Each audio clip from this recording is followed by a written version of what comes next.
Hello दोस्तों, आप सभी लोगों का फिर से हमारे यूट्यूब चैनल पर स्वागत है। लास्ट क्लास में हम लोगों ने क्या पढ़ा था?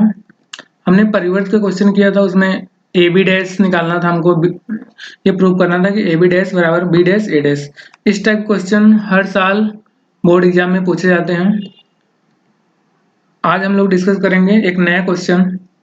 पहला क्वेश्चन आज स्टार्ट करने वाले हैं। आव्यूह ए बराबर 2 -2 -4 -1 3 4 1 -2 -3 को एक सममित तथा एक विषम सममित आव्यूह के योगफल के रूप में लिखिए। यह क्वेश्चन 2020 बोर्ड एग्जाम में पूछा गया है, इसलिए इस क्वेश्चन को हम लोग यहाँ पे डिस्कस करने जा रहे हैं। ठीक है, क्वेश्चन 5 मार्क्स का आया हुआ था लास्ट ईयर। उम्मीद है कि इस टाइप क्वेश्चन नेक्स्ट टाइम भी पूछा जाएगा एग्जाम में, इसलिए इस क्वेश्चन को यदि आप अभी तक सॉल्व नहीं कर पा रहे हो तो अच्छे से देखो। किसी भी एक वर्ग आव्यूह को, ये क्या है 3x3 मैट्रिक्स है ना, इसकी कोड क्या है 3×3। इसको हमको क्या करना है, एक सममित आव्यूह तथा एक विषम सममित आव्यूह के योगफल के रूप में लिखना है हमको। ठीक है,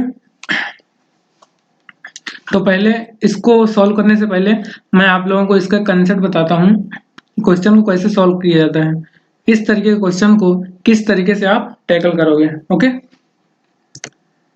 तो देखो इसका कंसेप्ट ये है, किसी वर्ग आव्यूह को एक सममित मीन्स सिमेट्रिक एंड तथा एक विषम सममित मीन्स स्क्यू सिमेट्रिक आव्यूहों के योगफल के रूप में व्यक्त किया जा सकता है। ठीक है, किसी वर्ग आव्यूह को एक सममित तथा एक विषम सममित आव्यूहों के योगफल के रूप में व्यक्त किया जा सकता है। अब आप बोलोगे सर सममित आव्यूह क्या होता है और विषम सममित आव्यूह क्या होता है, तो इसका डेफिनेशन पहले देख लो। कोई भी आव्यूह, अगर ए आव्यूह है कोई एक, यदि इसके ए ट्रांसपोज हम लोग निकालेंगे, यदि ए ट्रांसपोज जो है वो उस आव्यूह के बराबर हो जाए, मीन्स ए ट्रांसपोज बराबर ए है, तो हम लोग बोलेंगे कि जो मैट्रिक्स ए है वो सिमेट्रिक मैट्रिक्स है, दैट इज सममित आव्यूह। ओके, और विषम सममित आव्यूह क्या होता है, यदि ए ट्रांसपोज मीन्स ए का परिवर्त आव्यूह बराबर हो किसके, -a के। यदि ए ट्रांसपोज बराबर -a हो तो हम लोग बोलेंगे एक विषम सममित आव्यूह है। ओके, ये तो आप लोग को पता होगा, जस्ट डिफिनीशन है। अब मान लीजिए ए एक वर्ग आव्यूह है।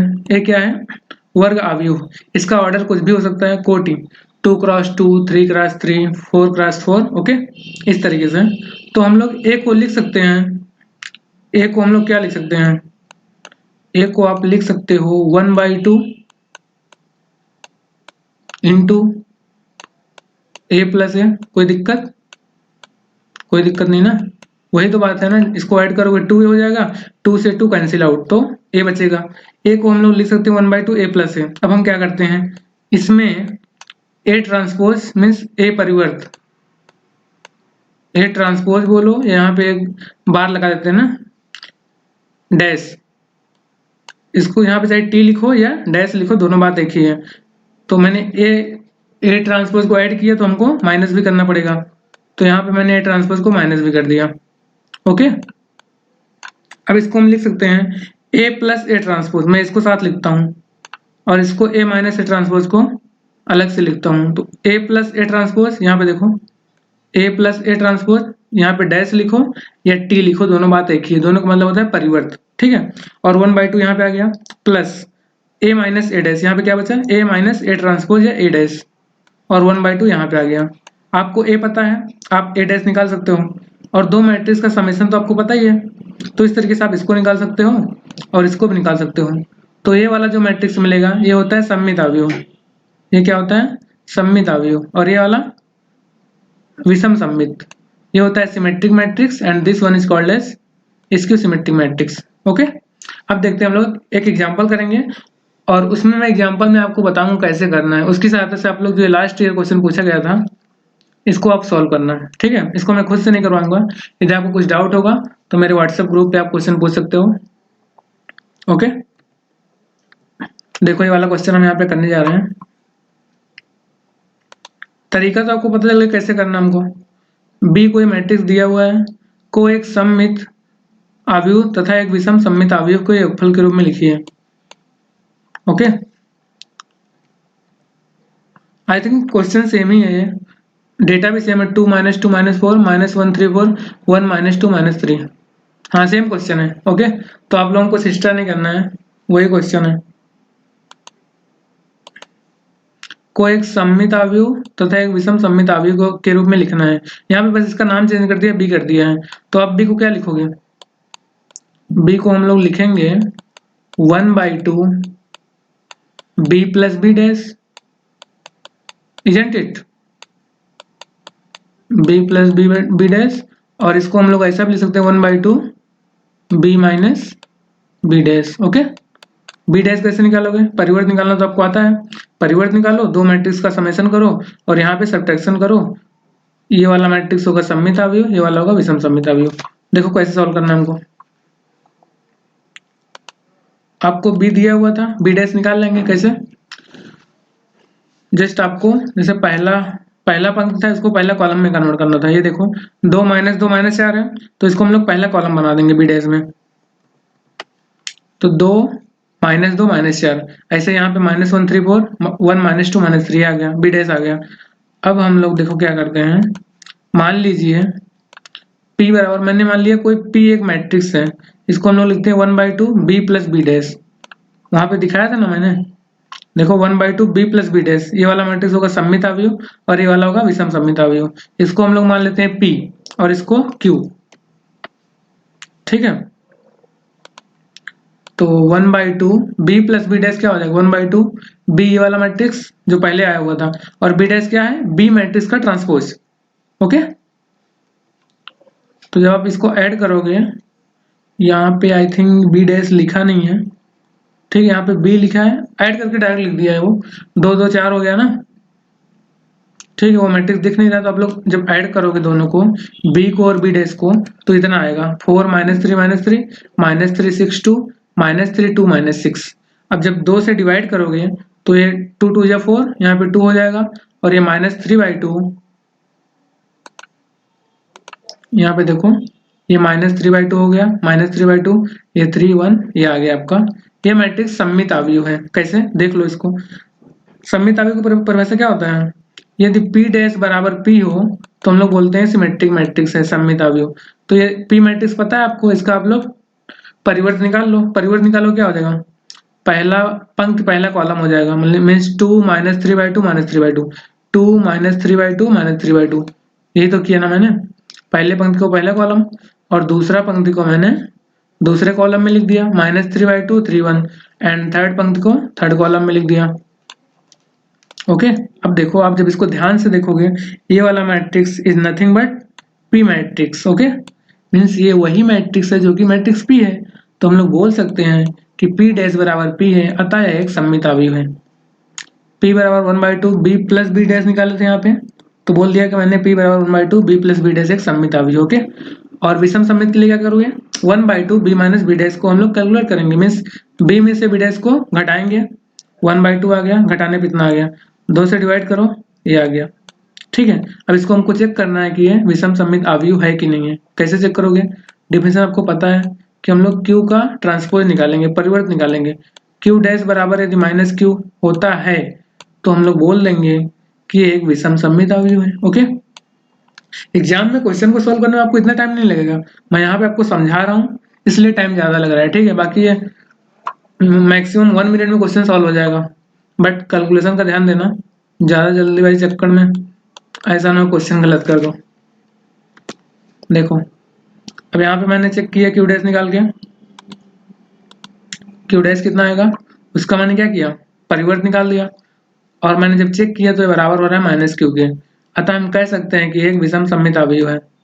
P प्लस Q मीन्स इसको जब आप दोनों को ऐड करोगे तो ये फिर से B अवयव के बराबर होगा, इसलिए हम बोल सकते हैं अतः अवयव B एक सममित अवयव तथा एक विषम सममित अवयव को योगफल के रूप में व्यक्त किया गया है। यदि आपसे पूछेगा इसका सममित पार्ट और विषम सममित पार्ट निकालिए, तो आप लोग P और Q निकाल के छोड़ सकते हो, बट आपको बोला था कि प्रूफ कीजिए, मीन्स आपको यहाँ तक सॉल्व करना है। यदि आप यहाँ तक सॉल्व करोगे तभी आपको 5 आउट ऑफ 5 मार्क्स मिलेगा। तो यदि एग्जाम में आपको 100 मार्क्स लाना है तो इस तरीके से पूरा क्वेश्चन को सॉल्व करो, अदरवाइज यदि बीच में छोड़ दोगे तो 5 नंबर क्वेश्चन है, 3 मार्क्स मिलेगा, 2 मार्क्स मिलेगा ना, तो इससे तो 100 में से 100 नहीं ला पाओगे। इसलिए पूरा ध्यान से देखो, कोई भी चीज मिस नहीं करना है। ओके, और लास्ट में ये लाइन भी जरूर लिखना है, अतः अवयव बी एक सममित अवयव तथा एक विषम सममित अवयव के योगफल के रूप में व्यक्त किया गया है। ओके, यदि आप इस तरीके से लिखोगे पूरा अच्छे से, तो एग्जामिनर की हिम्मत नहीं होगी आपको नंबर कम दे। अगर 10 नंबर क्वेश्चन है, 10 नंबर पूरा देगा। ठीक है, नेक्स्ट क्वेश्चन देखते हैं।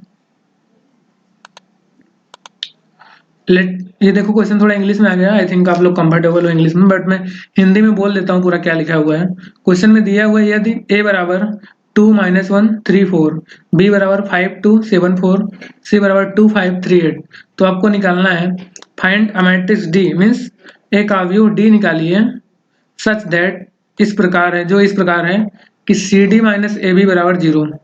ये जीरो क्या है, जीरो मतलब समझ रहे हो आप लोग, zero means zero matrix means शून्य अवयव, शून्य अवयव। और यह मैट्रिक्स, इसका ऑर्डर क्या है 2 क्रॉस 2, और इसका ऑर्डर क्या है 2 क्रॉस 2, मीन्स जो ए बी सी सब मैट्रिक्स है इसकी कोड क्या है 2 क्रॉस 2। इससे हमको ये पता चलता है, मैंने बताया था लास्ट क्लास में कि इसका प्रोडक्ट मीन्स गुणनफल तभी पॉसिबल होगा जब पहले अवयव में कॉलम की संख्या, दूसरे अवयव में पंक्तियों की संख्या के बराबर हो। ओके, तो देखो हमको सी के बारे में पता है बट डी के बारे में पता नहीं है, और हमको जीरो मैट्रिक्स के बारे में भी नहीं पता है। तो हम लोग पहले चेक करते हैं कि डी का ऑर्डर क्या होगा। तो डी का जो मल्टीप्लिकेशन हो रहा है वो किसके साथ हो रहा है, सी के साथ। देखो सी डी निकालना है ना हमको, C D minus A B बराबर 0 तभी दिखा पाओगे जब आपके पास सी डी की वैल्यू हो और ए बी की वैल्यू हो। ओके, तो पहले सी डी मीन्स सी का डी के साथ गुणनफल तभी पॉसिबल होगा जब सी में कॉलम की संख्या मीन्स 2 कॉलम है ना, सी में कॉलम की संख्या और डी में पंक्तियों की संख्या के बराबर हो। तो हम लोग मान लेते हैं कि जो डी मैट्रिक्स होगा वो भी एक स्क्वायर मैट्रिक्स होगा, वर्ग अवयव होगा। माना डी एक वर्ग अवयव है जिसका ऑर्डर कितना है, जिसकी कोटि 2 क्रॉस 2 है, और इसको मैं मान लेता हूँ इसका elements A B C D है, इस तरीके से कुछ है। ओके, ये मैंने मान लिया डी अवयव के बारे में। उसके बाद जीरो मैट्रिक्स है, इसका भी कुछ ऑर्डर होगा, तो जीरो मैट्रिक्स का ऑर्डर भी वही होगा। देखो यहाँ पे जब आप मल्टीप्लाई करोगे सी डी का और ए बी का, जब इसको घटाओगे तो एक मैट्रिक्स मिलेगा, उसका ऑर्डर क्या होगा 2 क्रॉस 2 होगा। तो मैं 2 क्रॉस 2 को एक शून्य अवयव मान लेता हूँ, 0 0 0 0। ओके, बस आपको यहाँ पे सी डी का मल्टीप्लिकेशन करना है, ए बी का मल्टीप्लिकेशन करना है, सब्ट्रैक्ट करना है और उसको 0 के बराबर रख देना है, बस सोल्व कर लोगे। तो आप लोग एक बार सॉल्व करो, उसके बाद मैं इसका सोल्यूशन बताता हूँ कैसे सॉल्व करना है। ओके, देखो इसका सोल्यूशन यहाँ पे मैंने ऑलरेडी करके रखा है जिससे कि आप लोगों का टाइम कम से कम वेस्ट हो। तो since A B C are all square matrices of order 2, इसे 2 क्रॉस 2 बोलो, ये 2 बोलो, बात एक ही है ना। यहाँ पे वही लिखा है कि ए बी सी जो है एक 2 क्रॉस 2 का एक वर्ग अवयव है। C D minus A B is well defined, D must be square matrix of order 2, जो मैंने बताया कि दो मैट्रिक्स का गुणनफल तभी परिभाषित होता है जब पहले अवयव में कॉलम की संख्या, दूसरे अवयव में पंक्तियों की संख्या के बराबर हो। उसी लॉजिक को यूज करते हुए इसने बोला है कि जो डी मैट्रिक्स होगा वो भी एक स्क्वायर मैट्रिक्स होगा जिसका ऑर्डर 2 होगा। तो मैंने एज्यूम कर लिया कि डी बराबर क्या होगा ए बी सी डी, इसके 4 element A B C D unknown है, हमको इन्हीं चारों की वैल्यू फाइंड आउट करना है।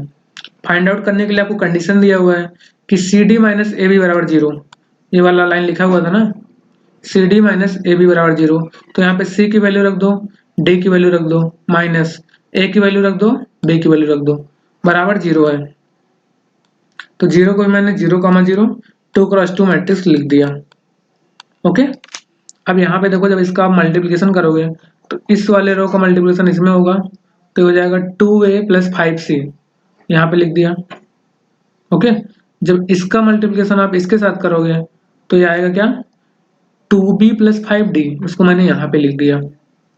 जब इस लाइन का मल्टीप्लिकेशन इसमें करोगे तो ये हो जाएगा 3a + 8c, 3a + 8c। जब इस पंक्ति का मल्टीप्लिकेशन आप bd इस वाले के साथ करोगे तो क्या हो जाएगा 3b + 8d। ओके, माइनस इतना था।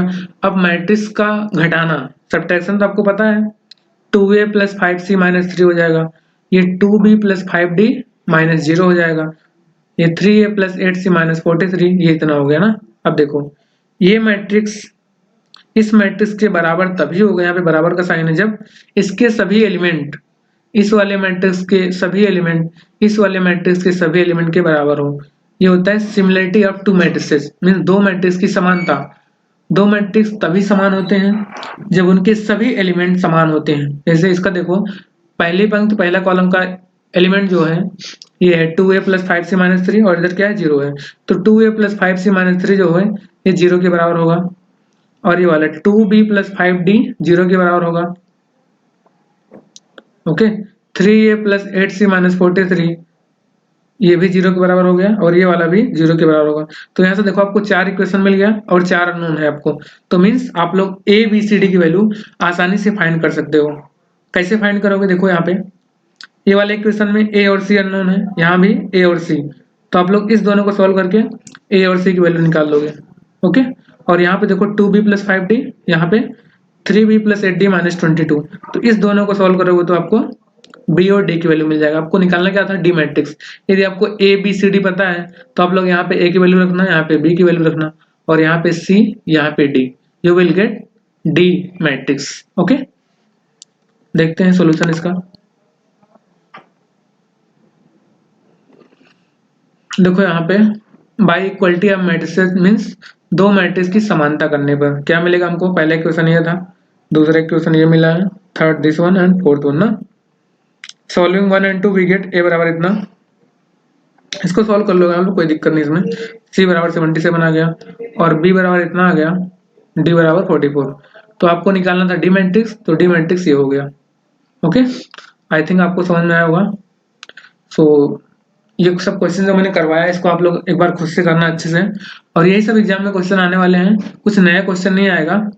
जो मैं करवा रहा हूँ ये सब इंपॉर्टेंट क्वेश्चन है, लास्ट ईयर क्वेश्चन आया हुआ है, और सही से आप लोग लिखोगे तो एग्जाम में उम्मीद है पूरा 100 में 100 मार्क्स लाओगे। यदि आपको वीडियो अच्छा लगता है तो प्लीज़ चैनल को सब्सक्राइब कीजिए और ज़्यादा से ज़्यादा शेयर कीजिए। जय हिंद, जय भारत, मिलते हैं नेक्स्ट वीडियो में।